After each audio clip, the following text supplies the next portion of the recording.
الحمد للہ رب العالمین والصلاة والسلام علی سید الانبیاء والمرسلین اما بعد فاعوذ باللہ من الشیطان الرجیم بسم اللہ الرحمن الرحیم. پڑھیے الصلاة والسلام علیک یا رسول اللہ وعلی آلک واصحابک یا حبیب اللہ. الصلاة والسلام علیک یا نبی اللہ وعلی آلک و اصحابک یا نور اللہ. آج ہم غریب، عزیز، مشہور اور متواتر کی تعریف وغیرہ پڑھیں گے. غریب اس حدیث کو کہتے ہیں جس کا راوی ایک ہو، اس حدیث کو غریب کہتے ہیں. غریب کا دوسرا نام فرد ہے. غریب کی دو قسمیں ہیں، غریب نسبی، غریب مطلق. غریب نسبی اس حدیث کو کہتے ہیں جس میں کسی ایک طبقے میں راوی ایک رہا ہو، اسے غریب نسبی اور فرد نسبی کہتے ہیں. اور اگر کسی حدیث میں ہر طبقے میں راوی ایک رہا ہو تو اسے غریب مطلق اور فرد مطلق کہتے ہیں. اور عزیز اس حدیث کو کہتے ہیں جس کے راوی دو ہوں، اسے عزیز کہتے ہیں. اس حدیث کو عزیز کہنے کی وجہ کیا ہے؟ دراصل عز یعز کا معنی ہوتا ہے کم ہونا اور قوی ہونا، دونوں معنی میں استعمال ہوتا ہے. اور یہ حدیث کیونکہ وجود کے اعتبار سے بہت کم ہے، اس کا وجود بہت ہی کم ہے، اس وجہ سے اسے عزیز کہتے ہیں. ایک وجہ تو یہ ہوئی. دوسری وجہ یہ کہ کیونکہ یہ حدیث دوسرے طریق سے مروی ہے، دوسری سند سے مروی ہے، اس وجہ سے قوی ہو گئی ہے، تو اس وجہ سے بھی اسے عزیز کہتے ہیں.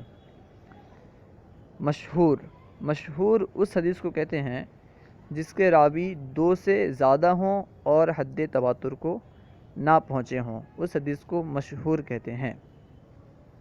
اور مستفیض بھی کہتے ہیں، یعنی حدیث مشہور کو مستفیض بھی کہتے ہیں. یہاں پہ علماء کا اختلاف ہے. کچھ علماء ہیں جو حدیث مشہور اور مستفیض دونوں کو ایک کہتے ہیں، یعنی حدیث مشہور اور مستفیض دونوں ایک دوسرے کے مترادف ہیں. اور کچھ علماء ہیں، علماء حدیث فرماتے ہیں کہ نہیں، بلکہ دونوں میں فرق ہے. مستفیض وہ ہے جس کی ابتدا اور انتہا دونوں برابر ہو، اور مشہور وہ ہے جس کی ابتدا اور انتہا برابر نہ ہو. یعنی مشہور میں ابتدا اور انتہا برابر ہونا شرط نہیں ہے، جبکہ مستفیض میں ابتدا اور انتہا دونوں میں راوی کی تعداد کا برابر ہونا شرط ہے. یہ کچھ علماء کا کہنا ہے، ان کا قول ہے. اور کچھ علماء ہیں، کچھ محدثین ہیں، وہ فرماتے ہیں کہ نہیں، بلکہ اس کا الٹا ہے. یعنی مشہور کے لیے ضروری ہے کہ اس کی ابتدا اور اس کی انتہا دونوں برابر ہو، لیکن مستفیض کے لیے یہ ضروری نہیں ہے. اور حدیث متواتر اس حدیث کو کہتے ہیں جس کو اتنی راوی روایت کیے ہوں جن کا جھوٹ پر جمع ہونا عادتاً محال ہو، عادت جن کے جھوٹ پر جمع ہونے کو محال قرار دے. متواتر کی دو قسمیں ہیں، متواتر لفظی، متواتر معنوی. متواتر لفظی وہ حدیث جس کا لفظ اور معنی دونوں متواتر ہوں، اور متواتر معنوی وہ حدیث جس کا صرف معنی متواتر ہو، لفظ متواتر نہ ہو. تو آئیے ہم کتاب سے پڑھتے ہیں. اس سے پہلے آپ سے گزارش ہے کہ آپ ہمارے چینل فیضان درس نظامی کو اگر سبسکرائب نہیں کیے ہیں تو سبسکرائب کر لیں. الفصل السادس فی الغریب والعزیز والمشہور والمتواتر. چھٹی فصل غریب، عزیز، مشہور اور متواتر کے بیان میں. غریب کی تعریف فرما رہے ہیں. الغریب الحدیث صحیح ان کان راویہ واحدا یسمى غریبا. حدیث صحیح کا راوی اگر ایک ہو تو اسے غریب کہتے ہیں. یہاں پہ شیخ عبدالحق محدث دہلوی رحمۃ اللہ تعالی علیہ نے غریب کی تعریف میں صحیح ہونے کی قید لگائی ہے. ممکن ہے کہ یہ کاتب کی غلطی ہو، کاتب کی سہو ہو، کیونکہ جمہور محدثین نے غریب کی تعریف یہ کی ہے جس کا راوی ایک ہو، یعنی انہوں نے صحیح ہونے کی قید نہیں لگائی ہے۔ اور نیز خود عبدالحق محدث دہلوی رحمۃ اللہ تعالی علیہ اسی بحث کے آگے فرما رہے ہیں، اسی بحث میں فرما رہے ہیں کہ غریب ہونا یہ صحیح ہونے کے منافی نہیں ہے۔ تو اس سے معلوم کیا ہوا، کچھ حدیث ایسی بھی ہوں گی، کچھ غریب ایسی بھی ہوں گی جو صحیح نہیں ہوں گی۔ تو غریب کے لیے صحیح کی قید لگانا خود شیخ عبدالحق محدث دہلوی رحمۃ اللہ تعالی علیہ کے دو قولوں میں تضاد پیدا کرتا ہے۔ یعنی بعد میں جو کہہ رہے ہیں کہ غریب ہونا یہ صحیح ہونے کی منافی نہیں ہے، اس سے معلوم کیا ہوا کہ جب صحیح ہونے کی منافی نہیں ہے تو معلوم یہ ہوا ممکن ہی ہے کہ کچھ غریب ایسی ہوں گی جو صحیح نہیں ہوں گی۔ تو اس سے ظاہر یہی ہوا کہ غریب میں صحیح کی قید درست نہیں ہے۔ الغریب الصحیح الحدیث صحیح ان کان راویہ واحدا یسمى غریبا، حدیث صحیح اگر اس کا راوی ایک ہو، حدیث صحیح کا راوی اگر ایک ہو تو اسے غریب کہتے ہیں۔ العزیز وان کان اثنین یسمى عزیزا، اور اگر حدیث کا راوی دو ہو تو اسے عزیز کہتے ہیں۔ عزیز کہنے کی وجہ میں آپ کو بیان کر چکا ہوں، اس کے قلت وجود کی وجہ سے یا قوی ہونے کی وجہ سے اسے عزیز کہا جاتا ہے۔ مشہور وَإِن كَانُوا أَكْثَرَ يُسَمَّى مشہوراً ومستفزاً، اگر راوی دو سے زائد ہوں تو اسے مشہور اور مستفز کہا جاتا ہے۔ اس میں جو اختلاف ہے میں آپ کو عرض کر چکا ہوں۔ مشہور یہ تو اصطلاحی تعریف ہے کہ جس میں دو سے زیادہ راوی ہوں اور حد تواتر کو نہ پہنچے ہوں، اور غیر اصطلاحی تعریف غیر اصطلاح میں مشہور اسے کہتے ہیں جو زبان میں مشہور ہو، لوگوں کے زبان میں جو مشہور ہو۔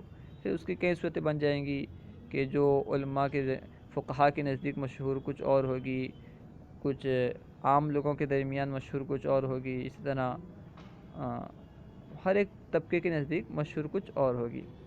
خیر، لیکن اصطلاحاً مشہور اسے کہتے ہیں جس میں راوی دو سے زائد ہوں۔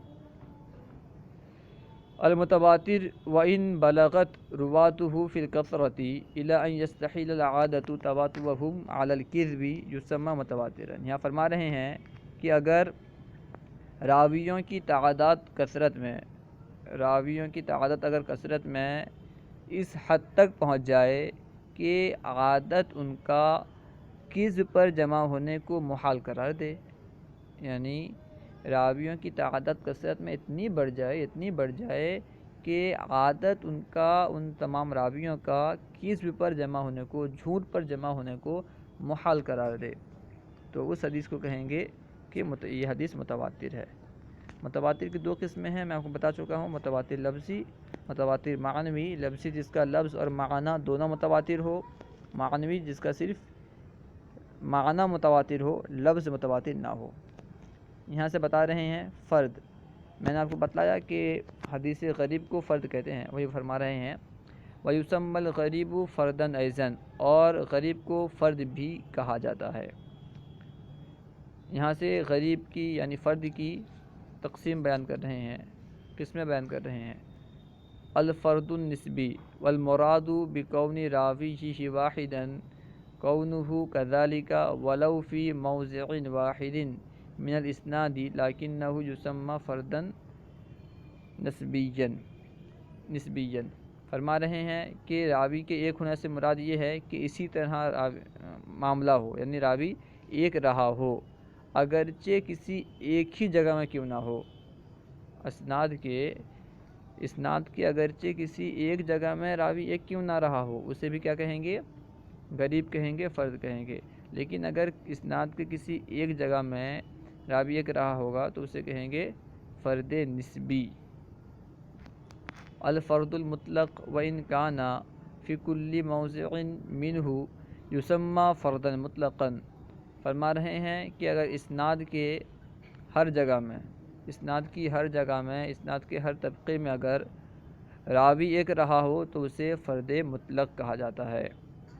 والمراد بکونہما اثنين أن يكون في كل موضع كذلك وإن كان في موضع واحد مثلا لم يكن الحديث عزيزا بل غريبا وعلى هذا القياس معنى اعتبار الكثرة في المشهور أن يكون في كل موضع أكثر من اثنين. فرما رہے ہیں اور دو ہونے کا معنی یعنی راویوں کے دو ہونوں سے مراد یہ ہے کہ ہر طبقے میں اسی طرح وہ رہے ہوں، یعنی ہر طبقے میں راوی دو رہے ہوں، اور اگر کسی جگہ کسی ایک طبقے میں راوی ایک رہا ہو تو وہ حدیث عزیز نہیں ہوگی بلکہ غریب ہو جائے گی۔ یعنی عزیز کے لیے ضروری کیا ہے کہ ہر طبقے میں راوی کم از کم دو ہو۔ اگر راوی کسی طبقے میں ایک رہا ہو تو پھر وہ حدیث عزیز نہیں رہے گی بلکہ وہ غریب ہو جائے گی۔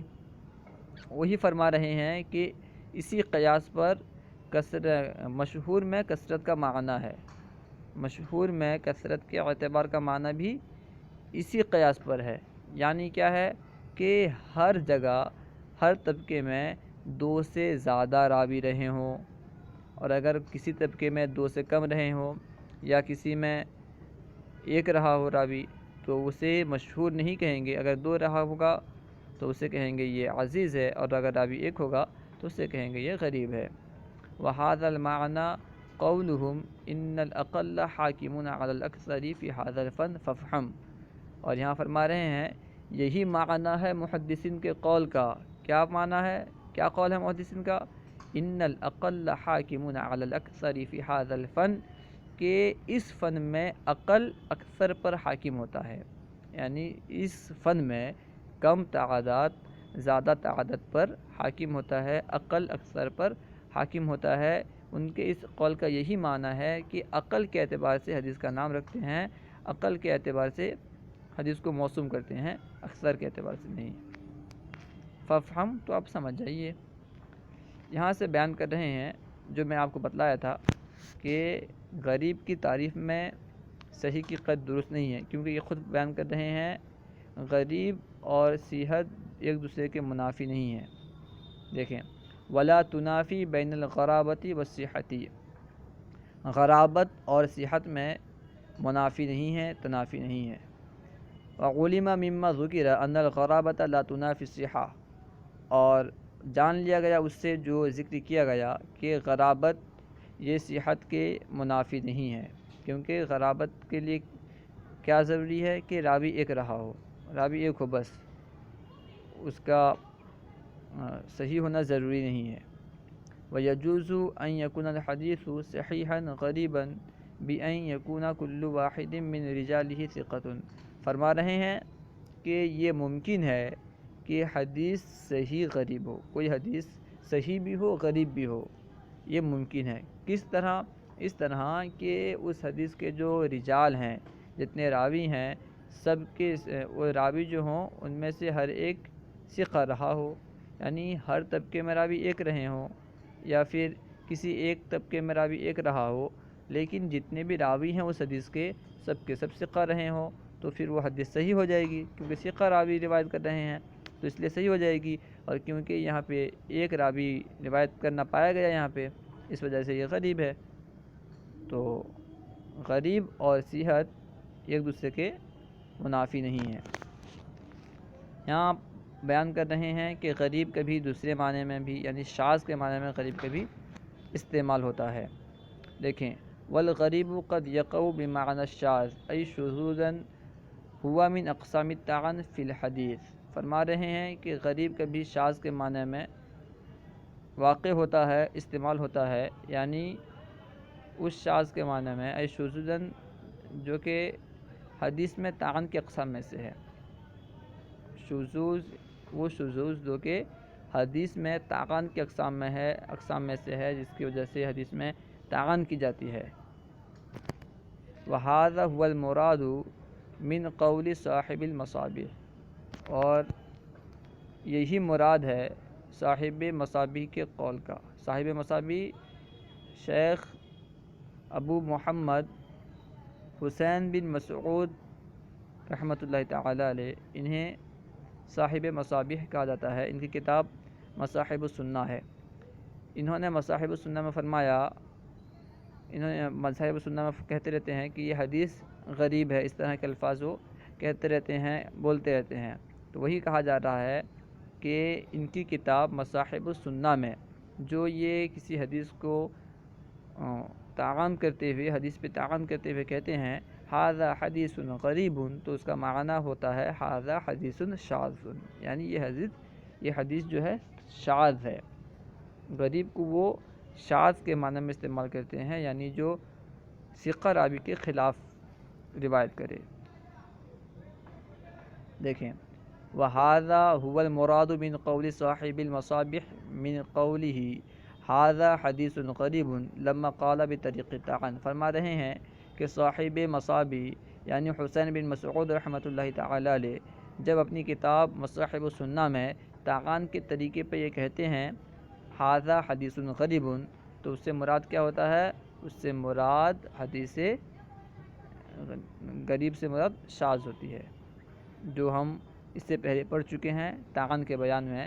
یعنی راوی اگر کسی ثقات راوی کے خلاف، ثقہ راوی اس سے ثقہ راوی کے خلاف اگر روایت کرے تو وہ شاذ کہلائے گی۔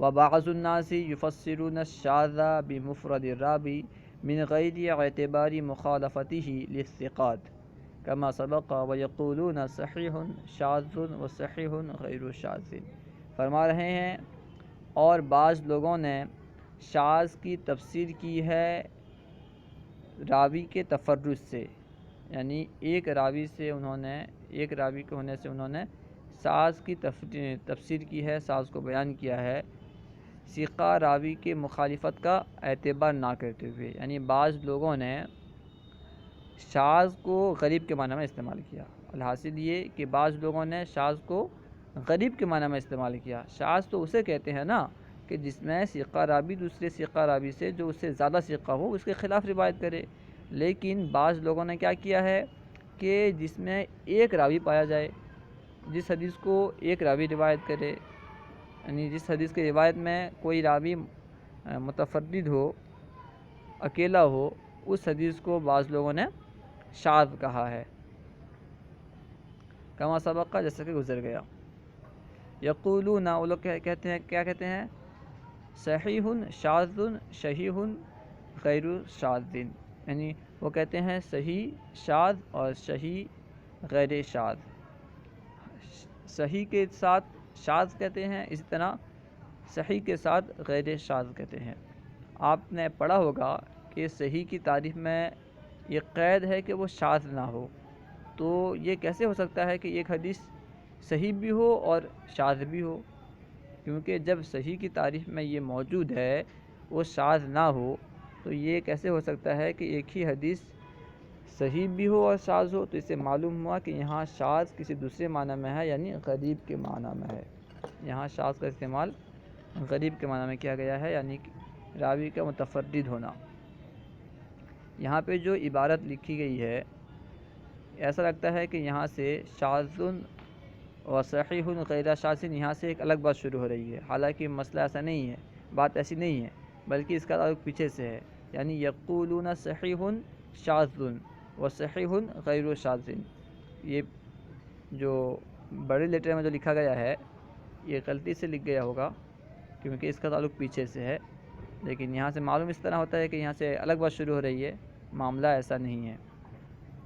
والشذوذ بهذا المعنى ايضا لا ينافي الصحة كالغرابة، اور اس معنی کر کے شاذ، یعنی اس معنی میں، جس معنی میں بعض لوگ تفسیر کرتے ہیں شاذ کی، اس معنی میں شاذ صحت کے منافی نہیں ہے جیسا کہ غریب۔ غرابت کی طرح شاذ بھی اس معنی میں، جس معنی میں وہ شاذ کی تفسیر کر رہے ہیں، تو یہ بھی صحت کے منافی نہیں ہے، یعنی جس میں راوی ایک رہا ہو، تو ظاہر سی بات ہے اگر کسی حدیث میں راوی ایک رہا ہو تو وہ حدیث صحیح ہو سکتی ہے، صحت کے منافی نہیں ہے۔ والذی یذکر فی مقام الطعن ہوا مخالف للثقات، اور وہ شاذ جسے مقام طعن میں ذکر کیا جاتا ہے، وہ شاذ جسے مقام طاقت میں ذکر کیا جاتا ہے وہ ثقات کے مخالف ہوتا ہے، یعنی ثقات سے مخالفت کرنے کو، ثقات سے مخالف روایت کرنے کو وہاں پہ شاذ کہا جاتا ہے۔ صلو علی الحبیب صلی اللہ تعالی علی محمد۔